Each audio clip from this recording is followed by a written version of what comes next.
Mr. Chairman, members of the committee, I'm Priscilla Giddings, representative from District 7 and currently a candidate for Lieutenant Governor.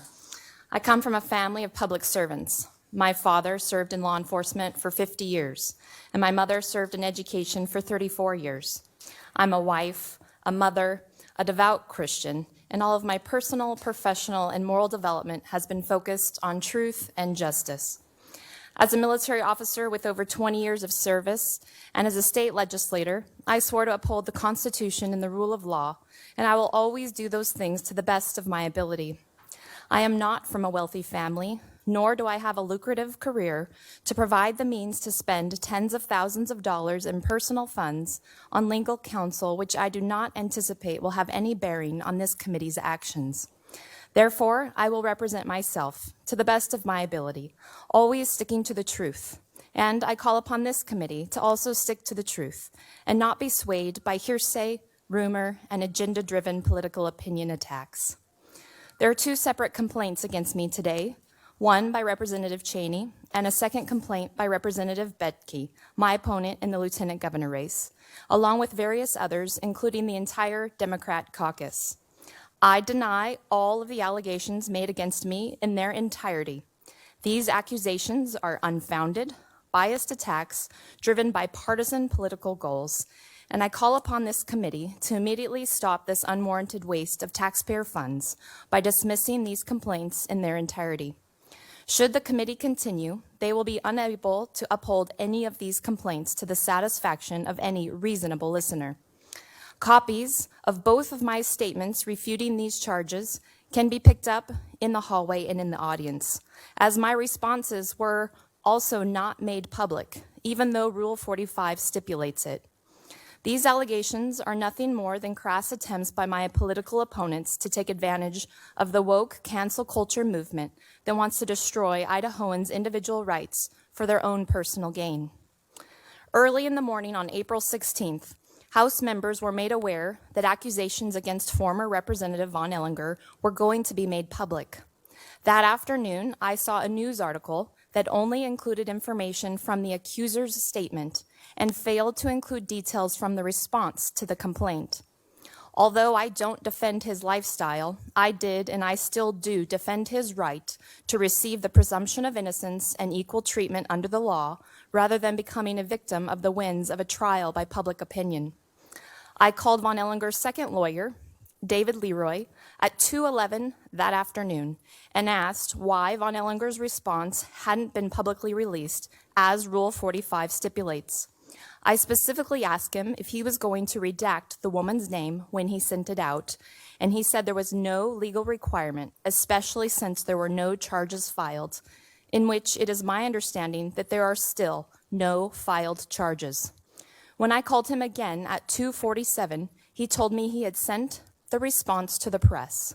Shortly afterward, when I messaged Bill Spence of the Lewiston Tribune and asked him if he had received the response from David Leroy so that local media could present both sides of the issue, he responded that he had. Later that evening, I was sent a link to the Readout News article. After skimming through it, I copied the link in my Android browser and shared it on my Facebook page. I had no knowledge or control over the thumbnail image associated with the article.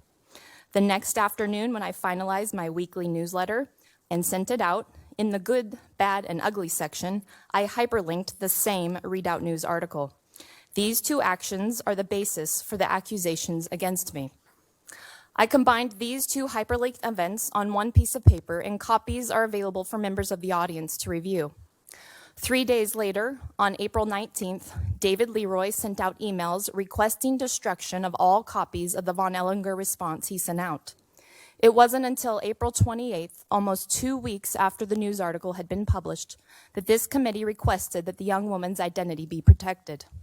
After that request, Readout News hid the woman's identity, and I deleted the entire post from my Facebook page.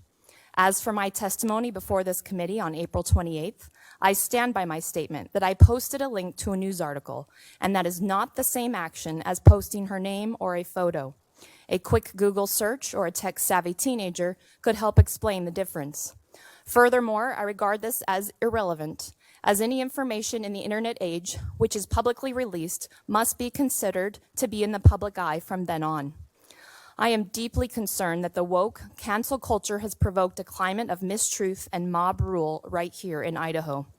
As a result, it is threatening Idahoans' First Amendment rights, as well as the presumption of innocence and the guarantees of equal treatment under the law that are enshrined in written and unwritten laws and traditions throughout our legal and justice systems. Due process is one of the most important elements of a just society. Countless dictatorships and oligarchies have written laws which are only meant to look good for public consumption, but are then twisted to serve the purpose of a domineering government. Anyone who grew up in the Cold War era should be terrified by the memories of the Iron Curtain and the mockery of justice their governments made as a matter of course. Now, in the Idaho House of Representatives, our legal process and traditions have been derailed, and instead of a presumption of innocence, any accused now seems to have a presumption of guilt and a burden of proof of innocence. Personal friend of Scott Bedke. Why was I never given a copy of any evidence against me? Why was I told I would only have a limited, I have not been given any additional proceedings for this morning? Why is it that Mr. Chair, when you say everything is confidential until the committee votes with probable cause, that somehow the information of this hearing was given to the media before it became public? This Ethics Committee's proceedings have failed to provide even a bare minimum of due process to any legislator who has been targeted or might yet be added to the list of the committee's victims, and essentially amounts to the imposition of an ex post facto law, something which, even in recent memory, no legislator would dare publicly support. Thomas Jefferson, who some on the committee have likely quoted favorably in the past, had this to say on the topic on his August 13, 1813 letter to Isaac McPherson.